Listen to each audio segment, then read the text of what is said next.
Okay, Tuesday, 9th of April 2024. So, the fewer fears we have, the better. That's an interesting concept. So, I recently had an interesting conversation with a client of mine, and this client mentioned offhandedly at one point during the session that, it's the fewer fears we have. I forgot what context exactly. The fewer fears we have, the better. And that got me thinking for a while, and a day or two or three later, and I thought, well, that's worthwhile putting into a vlog. Here we are. So, that's actually an interesting idea in life. The fewer fears we have, the better. The fewer things we are scared of: people, business, adventure, travel, flying, driving, walking, outdoors, closed spaces, you name it, the better. Isn't that good? Isn't that good then? Because we can do more stuff in life. We can be more tenacious. We can be more daring in life.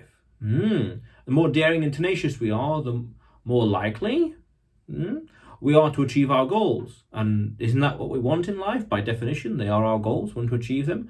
So if there are fewer things holding us back, for example, fear, then we are moving closer to them, closer to the goals, closer to what we want in life. Makes sense. So then, yes, that's an interesting idea. The fewer fears we have in life, the better. Yeah. We want to go about reducing our fears. Reducing, I don't know, for different ways, exposure therapy or logically dismantling it. So, like for example, I remember one time years ago, I went to Germany. July 2016, I drove there from here in England to Bottrop,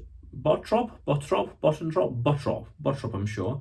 And I remember one night, because we stayed there for a weekend, we were walking back from the concert back to, it wasn't even the Airbnb back then, I don't know, it was some hostel, and we were going through this pitch dark path, like canal here, houses there, pitch dark path here, and then down this little forest, little path. And I remember walking down that path in the forest, very much like this, ready for a fight at any moment. My friend was very relaxed, chill about it. I thought he was being a bit too lackadaisical, too relaxed, too laid back about it. And looking back, I was being too tense about it. Because when you logic it out, when you think, well, is there going to be people there, thief or whatever in the forest? No, the chances are no.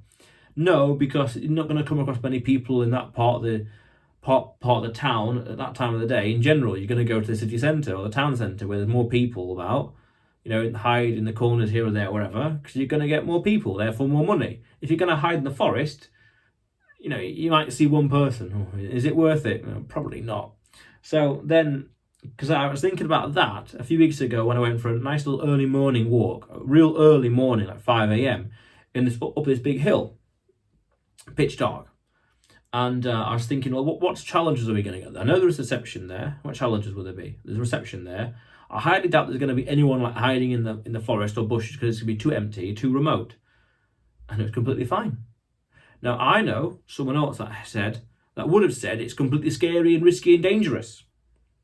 And in a previous video I did a few weeks ago, maybe a month ago now, I talked about getting what's likely and what's possible mixed up.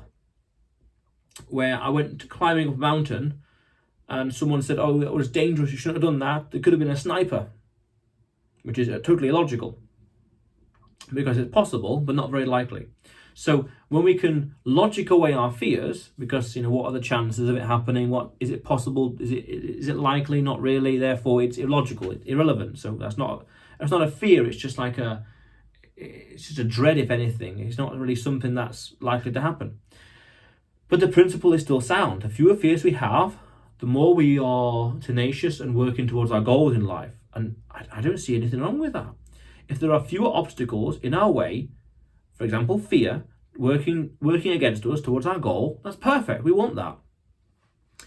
I have no real fear of, say, heights. I have no real fear of doing most things. Some things are scary, some things expand the comfort zone, but that's different. And the more scary stuff we do, the fewer things out there are scary. That makes sense as well. So there's this nice idea where do something every day that makes you scared. Something scary every single day. Makes sense. Of course, because then the more things you do, the more stuff you can do, more stuff you can handle. I I'll be going away soon in the next few days, and I got to get some flights and a lot of driving and more flights, like 2 flights and a lot of driving with different airports, whatever else. So I've got a lot of stuff to do. Now, to have sorted that out, to have arranged and actually to do that years ago would have been challenging. Now it becomes easy because the comfort zone has been expanded. I've faced more fears. I've done more stuff. It just becomes easier and easier and easier. So the fewer fears we have, the fewer fears we will end up having as well, because we're scared of less things. If we're scared of less things, then it gets easier and easier to do things. Easier and easier to do things like our goals, like what we want in life. If what you want is right there, but there's all this fear and dread in the way, it's all in here or in here, the heart and mind, or even the soul, then you're holding yourself back. We don't want to be holding ourselves back. No. We want to be thriving. So fear, yeah. Yeah, we don't want fear in life. Definitely not. Definitely not. So otherwise, yeah, very important. Otherwise, yeah, maybe less fear we have in life, the better. The more fulfilling our lives will be. I agree so. I think so. But otherwise, you will see me tomorrow.